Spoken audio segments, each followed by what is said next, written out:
Shalom, everyone. We are doing another crucial update today on the situation occurring that's unfolding in Israel, and certainly everything that has been going on over the last year plus. And so Gilla Trebich is with me. Once again, we have Roy is back, and we have a special guest, Itai. Gilla, why don't you introduce him a little bit better than that?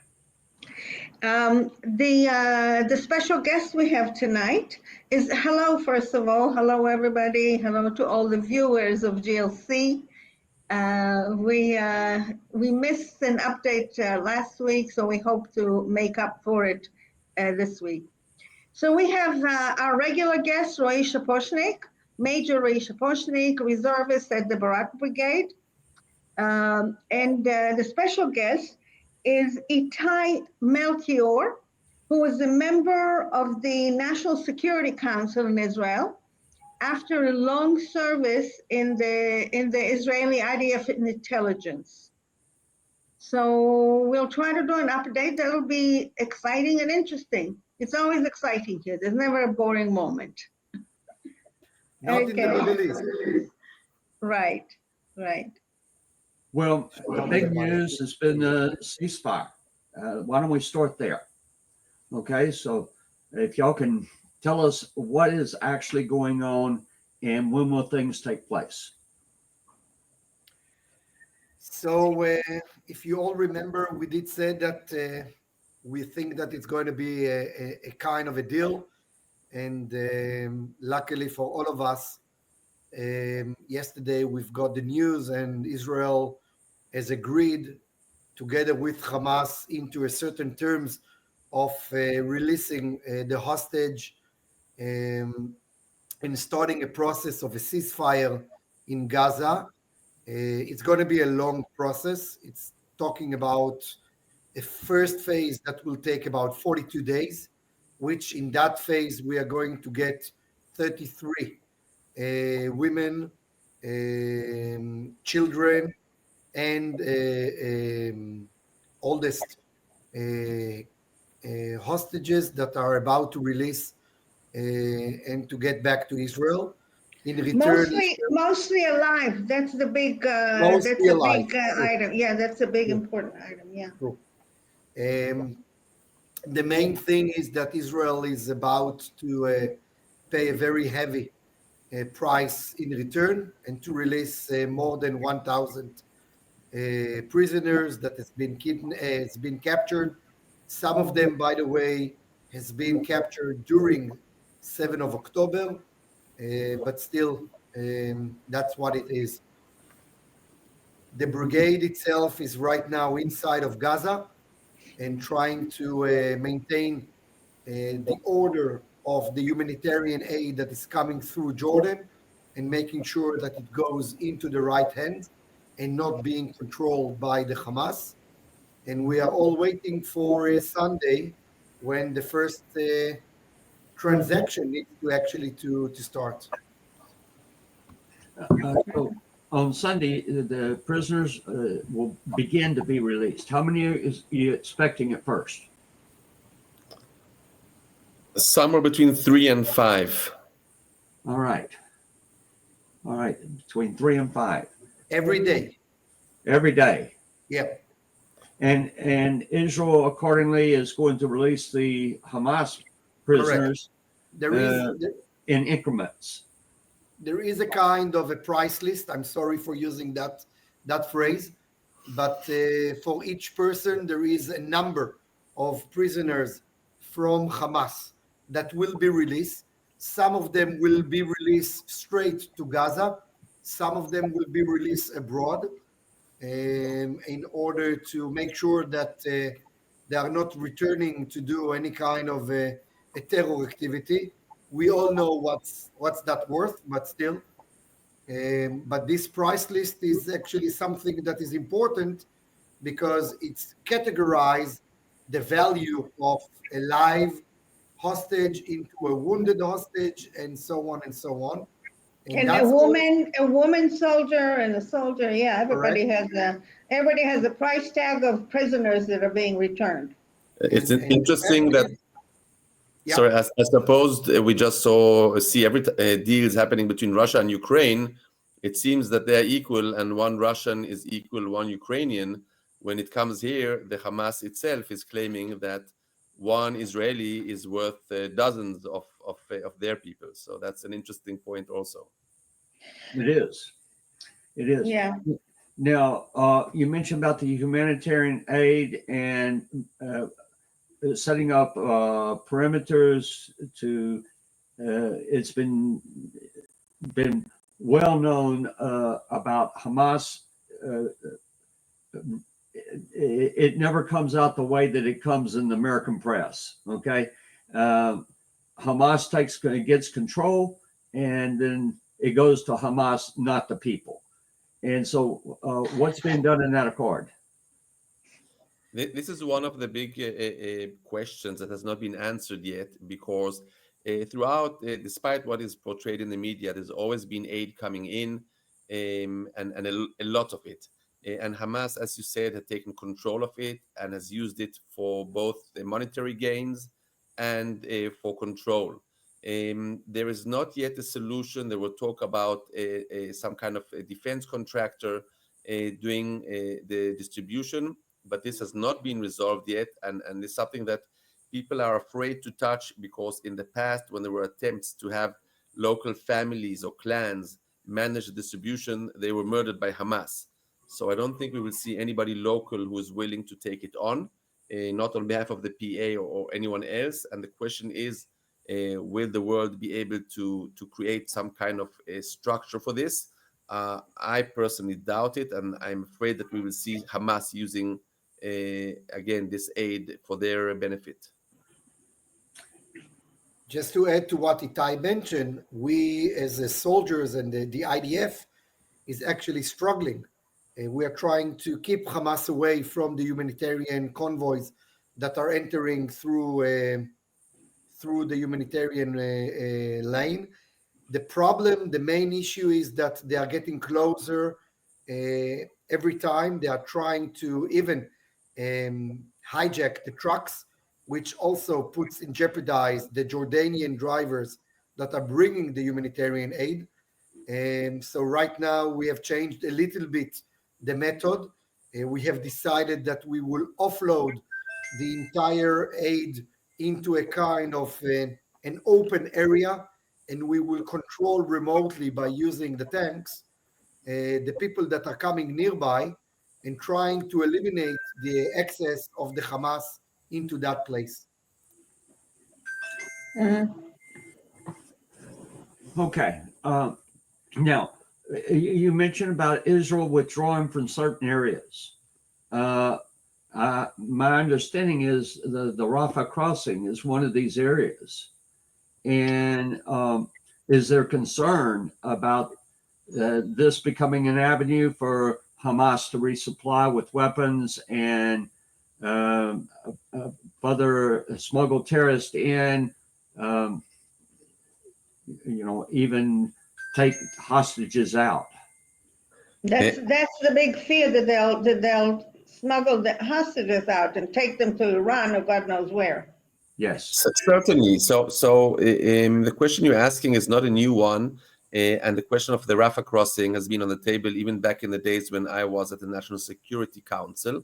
The U.S. had actually given money to improve the control of the passage in order to inspect better the goods that are coming in from Egypt to Gaza. People seem to forget, and we've heard a lot of accusations against Israel about the concentration camp, etc. But Gaza has a border with a Muslim country called Egypt, and this border was actually used to bring in a lot of hardware that was used for the tunnels and weapons. Most of it not through the Rafah crossing, and most of it by tunnels controlled by Hamas and by families of smugglers.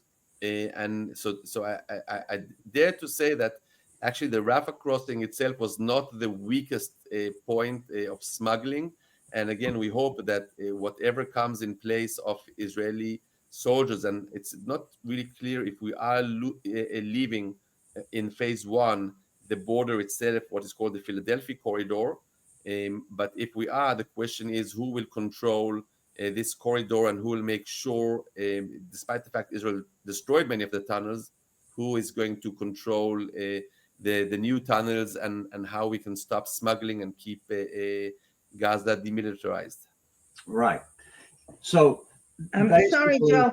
I read today that there's a European force that went to Cairo for talks, and that's the European force that guarded Rafah before. I mean, they did such a fantastic job that they need to take it over again. Yeah. So, okay. Now, just for the viewing audience, because what you see on in the media is so often not only incorrect, it's absolute. It's just it's a fabrication. Hamas is still viewed as an enemy. It's not like we're having a peace treaty. There's a ceasefire, and I understand that Hamas is recruiting, and so basically the effort right now is to take the fangs out of the tiger and make him where he is unable to launch another October 7th episode. The problem, Joe, is that beside of what Hamas is trying to do now in Gaza, Hamas is pushing very, very strong, mainly in the West Bank. And he's trying to create a different reality in the West Bank. So he's trying to put it in position that, yes, we are in a kind of an agreement and we want to rebuild Gaza back again. They are not talking about peace. None of them is a fan of Israel. One of them wants to have a peace process with Israel. But on the other hand, they are trying to create another escalation and more violence, specifically in the West Bank. We have witnessed in the last couple of weeks a serious amount of events, terror activities that are trying to get back on the news and to encourage other terror organizations to come and join into set on fire the West Bank, specifically the area of Jenin. And that is something that is quite worried to all of us. So I think Hamas is not playing here a very honest game. Just if I can add, the word in Arabic. That's an oxymoron. Sorry, Roy. Oxymoron, Hamas, and honest. I mean, that's. The Arabic word for ceasefire, hudna, actually does not mean a ceasefire as we take it or as a first step towards reconciliation. It actually means, guys, we are losing. Let's have a break, rebuild, and then launch a new attack. So it's important to understand, as you asked, Joe, the question is not, are they looking for peace? No, not at all. They just want to regroup. They need the money. They need the time. They need the new connectivity. And that's what they want to gain here. Yeah. What steps are being taken in Judea Samaria to contain this before it explodes? So thanks to this coming agreement, which, by the way, I just got the message that it's officially it's out. The Israeli cabinet is getting together today at 9 o'clock to sign officially on it. So that means Tonight. Tonight. To approve it, yeah. The cabinet needs to approve such a decision, such an agreement. Right. But Joe, going back to what you said, so thanks to this agreement, Israel Defense Force is finally able to take off some units from the Gaza area. I can tell you that, for example, one of the brigade, the Nachal brigade, that has suffered 16 soldiers died in the last 10 days from the Nachal brigade, is about to move out from Gaza and to move into the West Bank. This is a small example of how Israel is trying to put some more pressure on Hamas and other terrorist organizations in the West Bank in order to calm down a little bit the flames. If it will work, I am not so sure because we see fingerprints by Iran trying to manipulate and to encourage more attacks coming from the West Bank, including weapon smuggling from Jordan. We spoke about it in our previous conversations. We see how that is becoming more and more effective, and that is becoming a threat.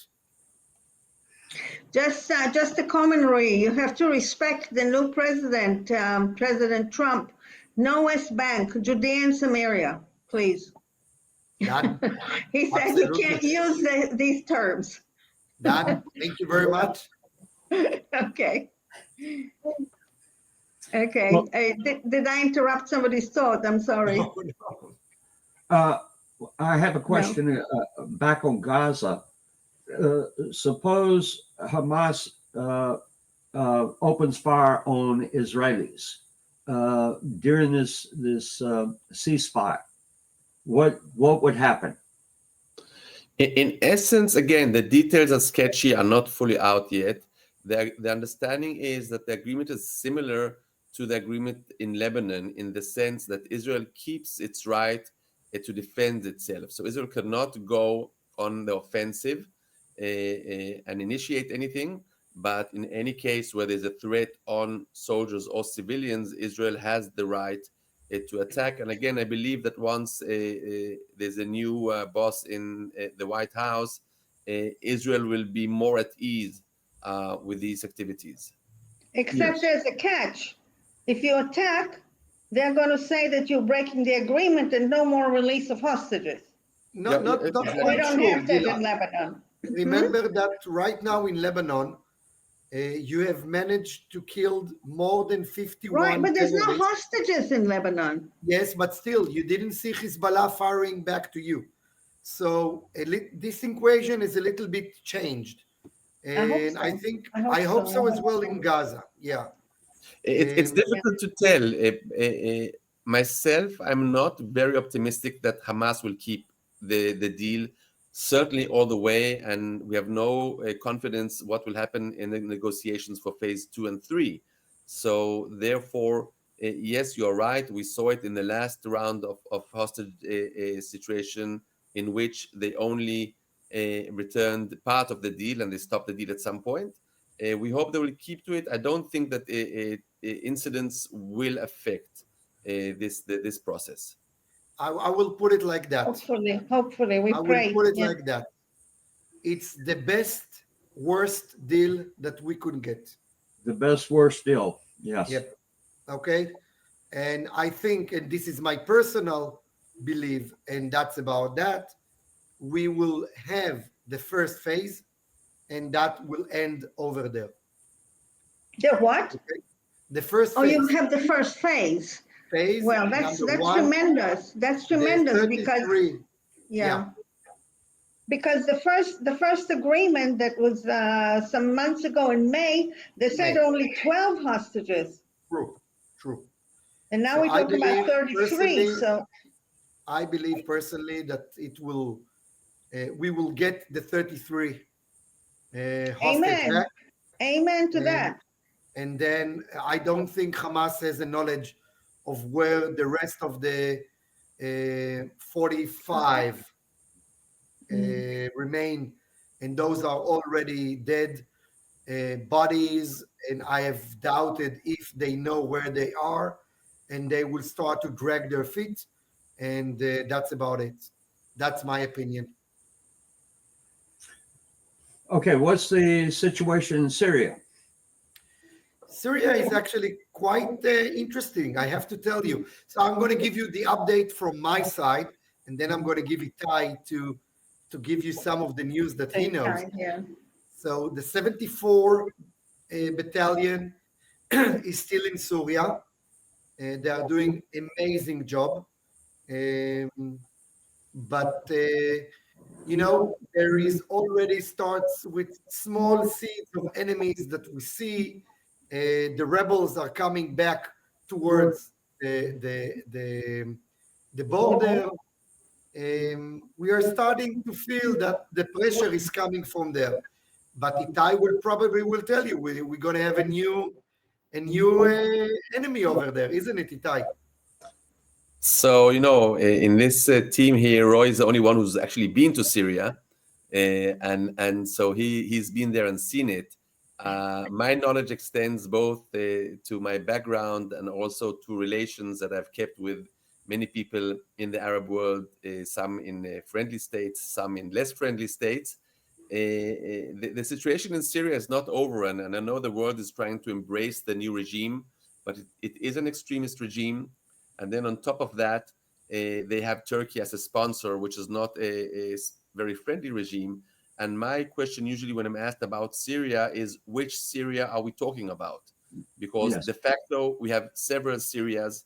And remember that Turkey is keen on fighting with the Kurdish groups in Syria, and that means that we will not see peace in Syria. We may see some new stability. We may see some areas be more autonomous, more friendly, less friendly, but it's not over. And there's no real reason for optimism for Syrians or for the region when it comes to Syria.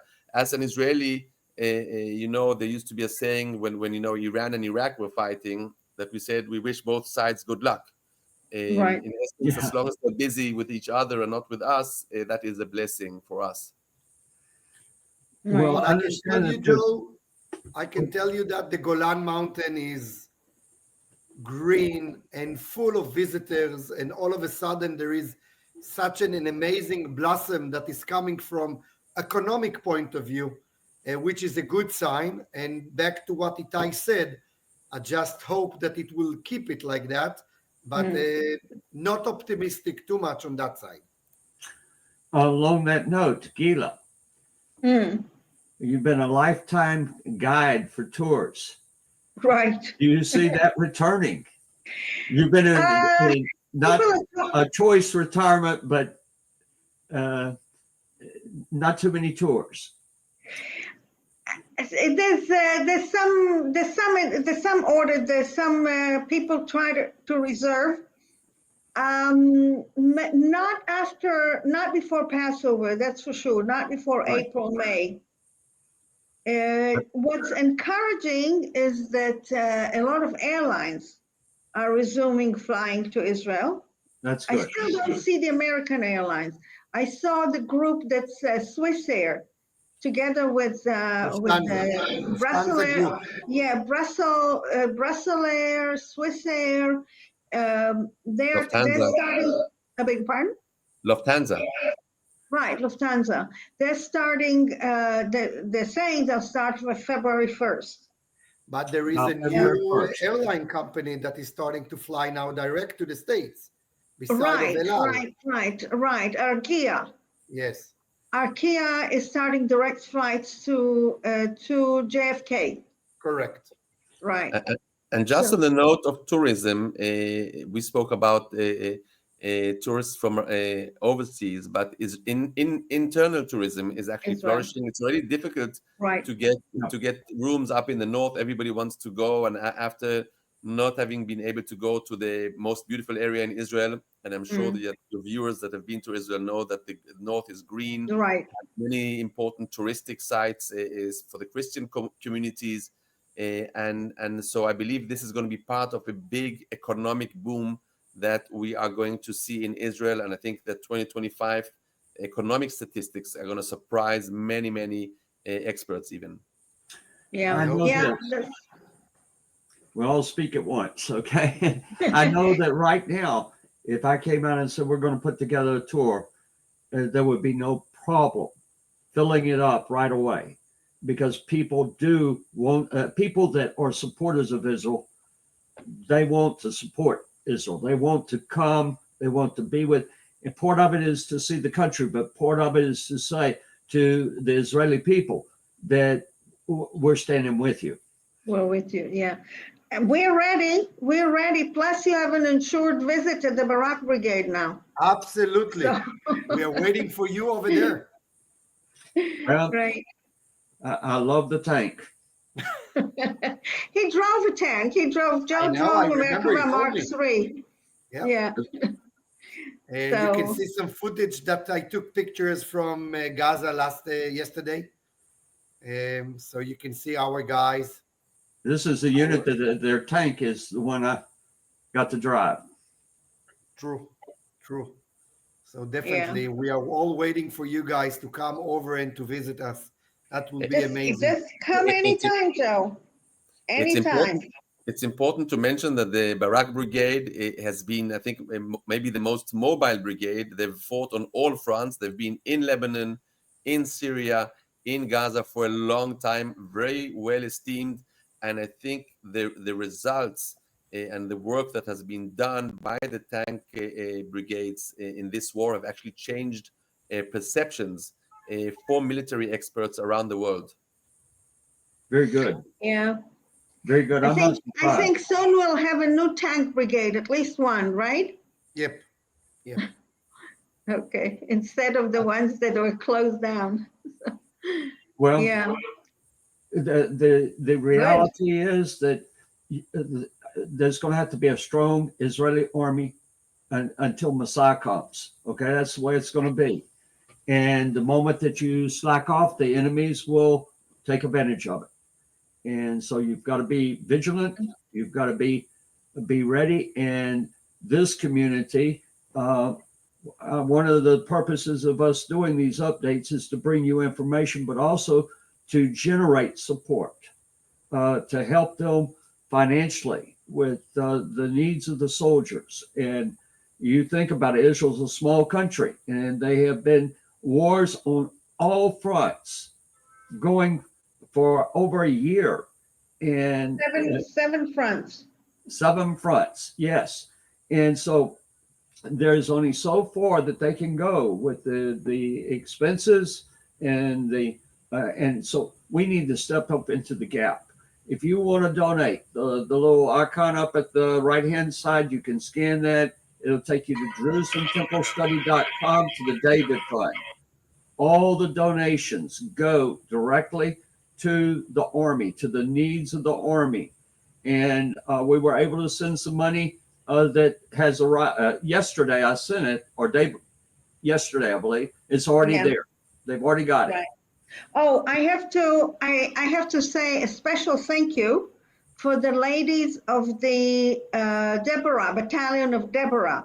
Yes. Who made a very generous contribution. Thank you so much. It's greatly Thank you very much. appreciated. Yeah. Donita and all the other ladies of the Battalion of Deborah.